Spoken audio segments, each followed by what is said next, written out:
Over the past few days, American forces have successfully conducted targeted airstrikes to prevent terrorist forces from advancing on the city of Erbil and to protect American civilians there. Kurdish forces on the ground continue to defend their city, and we've stepped up military advice and assistance to Iraqi and Kurdish forces as they wage the fight against ISIL.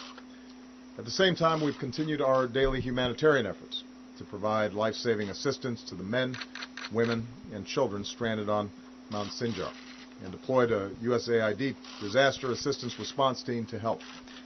Some have begun to escape their perch on that mountain, and we're working with international partners to develop options to bring them to safety. I want to thank, in particular, the United Kingdom, France, and other countries working with us to provide much-needed assistance to the Iraqi people. And meanwhile, our aircraft remain positioned to strike any terrorist forces around the mountain who threaten the safety of these families. This advances the limited military objectives we've outlined in Iraq: protecting American citizens, providing advice and assistance to Iraqi forces as they battle these terrorists, and joining with international partners to provide humanitarian aid.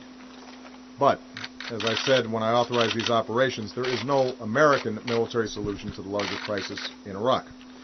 The only lasting solution is for Iraqis to come together and form an inclusive government, one that represents the legitimate interests of all Iraqis, and one that can unify the country's fight against ISIL.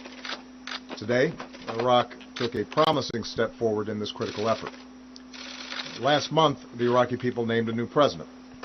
Today, President Massoum named a new Prime Minister-designate, Dr. Haider al-Ibadi. Under the Iraqi Constitution, this is an important step towards forming a new government that can unite Iraq's different communities. Earlier today, Vice President Biden and I called Dr. Ibadi to congratulate him and to urge him to form a new cabinet as quickly as possible, one that's inclusive of all Iraqis and one that represents all Iraqis. I pledged our support to him, as well as to President Massoum and Speaker Jabouri, as they work together to form this government. Meanwhile, I urge all Iraqi political leaders to work peacefully through the political process in the days ahead. Now, this new Iraqi leadership has a difficult task. It has to regain the confidence of its citizens by governing inclusively and by taking steps to demonstrate its resolve.